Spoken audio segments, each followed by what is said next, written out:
last thing I want to talk about, guys. We had the European competition draws. So Champions League, as I said before, Milan, Feyenoord, Juve, PSV, Atalanta, Club Brugge, Inter gets the bye into the round of 16. Europa League, Roma, Porto, which is a rematch of the Champions League.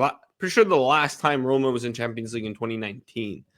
And Lazio finished first, so they get a bye. There's a possibility that they play Roma in the round of 16. And in the Conference League, Fiorentina, they have a bye. Well, right? Yeah, they have a bye as well. I mean, I'll start with you, Jenny. I think, like, looking at the teams that, are playing that don't have buys, I think the toughest challenge is actually for Roma out of all these matchups. Yeah, like Porto is never a team that you could just scoff at, no matter what competition you're playing them in. Even though it is Europa League, this is not a competition. Like when you face Porto, you have it's hard. It's hard. You can't go in there like expecting to get like a positive result. It's going to be difficult. I think obviously Ranieri's men are a little bit different right now. They're running a high, but I actually don't have high hopes for that matchup, to be honest with you. I don't think they have the capabilities to succeed. I think the team is too much of a mismatch of players to kind of like identify a winning identity or a winning core. It's more like results come from individual performances. It hasn't been from a cohesive like team unit thing. Maybe they prove me wrong, and this might be the galvanizing game, but I have yet to see that from Roma, where it's like they get like, even though yes, it's 8 games, like it's in the league, the last loss was 8 games ago. It's still not convincing. It's still not. It's like Juventus. It's like, oh yeah, like we're undefeated until Napoli. It's like, yeah, but there was a lot of draws in between there. It's not convincing. It's not like as if the Juve's undefeated, but it's a strong undefeated. It's like, it's like it feels like almost like fool's gold. And I feel like Roma right now, obviously they're just, for them it's all gravy. It's all extra. And if they get the result against Porto, fantastic. But I'm not holding my breath on that one. I'll be honest with you. Yeah. Honestly, I feel the same about Juve's matchup against PSV. I know Juve beat PSV at the beginning, but with the way Juve's playing, like this has the writings. There's no guarantee. No, this has the writings of a classic Juve knockout in Champions League that we saw, in the past couple of years. What was it? 2 years ago when they lost. What was it? Villarreal. I already forget who knocked them out of the Champions League in the past few years. But I remember they lost I think it was Villarreal at one point, or Valencia. No, it was Villarreal. But we'll see. Like, it's good. Obviously, the fact that Inter already has the bye. Fiorentina, they have the bye as well. Lazio too. There's a bye in each competition. Yeah. I think Atalanta, for me, if I'm going to pick like the favorites, that for me, if I'm going to bet money, that for me, I think they have to advance past Club Brugge. This is probably I'd say easiest matchup for all Italian teams.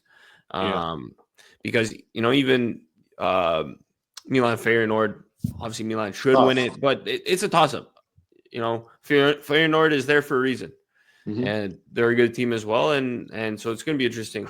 That I like that it starts next week, and the second leg is already the week after. We don't have to wait 3 weeks anymore between legs like we used to have to wait, and then the round of 16 again, back-to-back weeks in March. So you know what? Kudos to UEFA for designing that schedule. It's fine. It's about time. Maybe I guess that's another positive for this new Champions League format. But I think you guys nailed it on the head. Milan's matchup also is interesting. Obviously, Feyenoord is not the same Feyenoord without their striker Santi Jimenez. It's going to be interesting it's just interesting how that works out. They get drawn Feyenoord, they pick up their striker to bring over to Milan. So now they're down, their best. I don't know if it's their best forward, because again, I don't follow Feyenoord, but I would say probably their best forward. without that goal scoring, prowess for them. Now it's on our side. So it's tough again, regardless of who's on the pitch. Milan shot to bed with Dinamo Zagreb, right? That could have gotten them a bye, and we would have been singing a different tune this week. So, anything's possible in this Champions League. We've seen it with the big teams, the small teams, the middle of the pack teams, if you will. Anything is possible in this competition. So, I think all teams should be on their toes regardless. But yeah, Atalanta should, if they don't. I don't want to say if they don't smack Club Brugge, but they should get past them. I don't want to say with ease, because now they've been picking up some injuries too. I think Lukman is out, if I'm not mistaken. Retegi's miss of the penalty this weekend against Torino, or Milkovic-Savic's save, however you want to say it. But still, he's still in decent form, obviously in good form. They still have quality players. They just brought in as well, talking about Mercato Manes, the Daniel Maldini as well, to their club. So, I don't know. I think they should be able to do it, but I think all the matchups are going to be tough, to be honest. And that starts next week. But obviously now there's Coppa Italia 2 mixed into this. There was the matchup today, if I'm not mistaken, like you said off air, Nick. I believe it was, who'd you say, Atalanta, Bologna? Sorry, in the Coppa Italia? Coppa Italia. I'm saying, there's Champions League is next week, but now some of these teams have Coppa Italia in between, so it doesn't really help. A lot of Calcio is obviously being played, so